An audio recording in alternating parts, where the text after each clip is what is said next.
रो रो के बोल रहा था, मौला हमारा क्या गुनाह है कि हमारी ये हालत हो गई है, हमें बचा मेरे मौला, बचा मेरे मौला, पाकिस्तान को बचा दे मेरे मौला। कि अमेरिका कहाँ है, क्यों नहीं इंटरवीन कर रहा, सऊदी अरेबिया कहाँ है, क्यों नहीं हिट कर रहा। इनकी हालत पतली हो गई है, लेकिन कुत्ते की दुम है। स्टील की ट्यूब में भी डालो, 10 साल बाद निकालो तो टेढ़ी निकलती है। ठीक है। और आसिम मुनीर साहब तो जानते हैं कि अगर एविडेंट हो गया कि मैं पिट गया हूं, मैंने पाकिस्तान को पिटवा दिया है। आसिम मुनीर की बेवकूफी ने पाकिस्तान की एयरफोर्स को पिटवा दिया है। आसिम मुनीर तो विस्की पीता रहता है, जैसे कि याया खान पीता था। जब पाकिस्तान सरेंडर कर रहा था, वो कह रहा था मैं मार डालूंगा, मैं ये करूंगा, मैं ऑपरेशन चंगेज खान लॉन्च करूंगा। दारू पी के अय्याश मरा दिया अपने मुल्क को। अब ये दूसरे विस्की पीने वाले आ गए हैं। आसिम मुनीर साहब जाने वाले हैं, चंद दिनों के मेहमान है। आप विस्की पी लो जितनी पीनी है सरकार की, फिर अपने पैसे से पीनी पड़ेगी। हम सब जानते हैं कि पाकिस्तान हम सब जानते हैं कि जो पिछले 4 दिनों से काइनेटिक कॉन्फ्लिक्ट चल रहा है, इसके चलते हमने पाकिस्तान के 9 टेररिस्ट बेसिस के पर खच्चे उड़ा दिए हैं।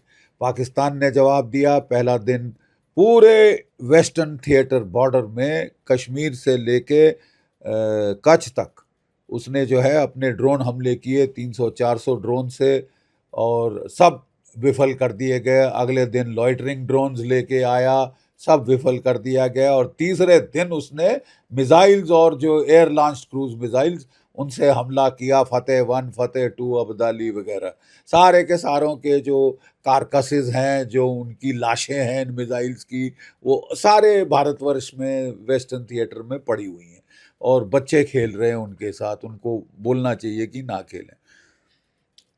हमने जवाब में 11 पाकिस्तान के मेजर एयर बेसिस का धुआं उड़ा दिया। सरगोदा में जो है बड़ा जबरदस्त हमला हुआ है, रावलपिंडी में बड़ा जबरदस्त हमला हुआ है, और रहीम यार खान वगैरह, नॉर्थ से साउथ हमने 11 एयर बेस हिला के रख दिए हैं, झिंझोड़ के रख दिए हैं। ठीक है। 4 रेडार स्टेशन जो हैं वो शूट डाउन हो गए हैं, 4 रेडार स्टेशन शूट डाउन हो गए हैं, ब्लास्ट हो गए हैं मतलब। ठीक है। और पाकिस्तान के कोई 8 JF-17, ये ओपन सोर्सेज से मैं बता रहा हूँ, 7 से 8 JF-17 फाइटर, एक F-16, एक आपका J-10C और एक एवैक, ये उड़ा दिया गया है आसमान से। ठीक है। फिर पाकिस्तान, एक बड़ी इंटरेस्टिंग खबर आई है, पुष्टि नहीं हुई है अभी तक, अटकलें लगाई जा रही हैं कि हमारे जो मिसाइल ने सरगोदा में हिट किया था, इतना बड़ा फ्लैश हुआ था, हम भी सोच रहे थे ये हुआ क्या है। कुछ ऑर्डिनेंस गई है, लेकिन इतनी बड़ी जबरदस्त ऑर्डिनेंस लगती है। तो एक अटकल लगाई जा रही है कि उनकी वहां पे टनल थी जहां उन्होंने 7 न्यूक्लियर वॉरहेड स्टोर किए हुए थे। इसी वॉरहेड में क्या होता है कि यूरेनियम के 2 मासेस होते हैं, और चारों तरफ एमिनेशन का रिंग, वो एक्सप्लोजिव का रिंग होता है। जब उसको चलाना होता है तो एक्सप्लोजिव रिंग फायर किया जाता है, और वो इस तरह इम्प्लोड करता है, और दोनों मास मिलाते हैं तो क्रिटिकल मास बन जाता है। राइट। बहुत ज़रूरी है जो मैं कह रहा हूँ, क्रिटिकल मास बन जाता है। ठीक है। और क्रिटिकल मास फटने से, बनने से न्यूक्लियर एक्सप्लोजन होता है। जब वो नहीं फायर किया होता है, ऐसे पड़ा होता है, तो उससे एक कुक ऑफ हो जाता है, उससे बड़ा ज़बरदस्त एक्सप्लोजन होता है, जिसमें वो सारा जो यूरेनियम जो अलग अलग है, वो फट जाता है, और उसका जो जैसा वो फ्लैश निकला था वो निकला, वो ऐसा निकलता है। इसका मतलब अगर ये सच है, अगर ये सच है, तो इसका मतलब कि पाकिस्तान के जो 7 थे वहां पे उस टनल में स्टोर्ड न्यूक्लियर हथियार, 5 से 6 तो गए, और वहां रेडियो एक्टिविटी फैल गई है, वहां तो आसपास जाना मुश्किल होगा, वो टनल तो बंद, कंक्रीट लगा के सील करनी पड़ेगी। ऐसा ही एक अटैक चगाई में हुआ था, वहां भी लगता है इनकी, वेदर इंटेंडेड और अनइंटेंडेड, इनका न्यूक्लियर वॉरहेड्स हिट हुए हैं। तभी तो ये दौड़े गए थे जेडी अपना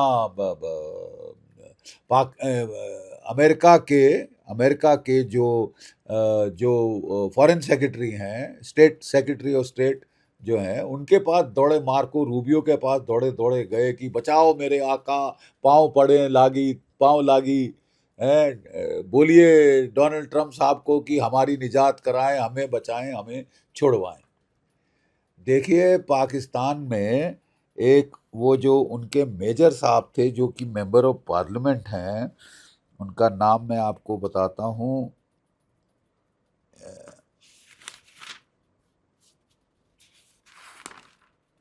एनीवे एक मेजर साहब हैं जो कि मेंबर ऑफ पार्लियामेंट है, जो कि रो रो के बोल रहे थे। थोड़ी सी मुझे उनको देख के दया आ गई, बुढ़े आदमी को रो रो के बोल रहा था, मौला हमारा क्या गुनाह है कि हमारी ये हालत हो गई है, हमें बचा मेरे मौला, बचा मेरे मौला, पाकिस्तान को बचा दे मेरे मौला। है मतलब बत्ती बंद है यार। एक एयर मार्शल कहते हैं हम तो साहब हिल गए, हमारे पास कोई डिफेंस नहीं है, जो इंडियन मिसाइल फायर हो रहे हैं हमारे बेसिस के परखच्चे उड़ा रहे हैं, हमारे मिसाइल हिट नहीं कर पा रहे। साहब बड़ी मुसीबत है। अब बोलो कि अमेरिका कहाँ है, क्यों नहीं इंटरवीन कर रहा, सऊदी अरेबिया कहाँ है, क्यों नहीं हिट कर रहा।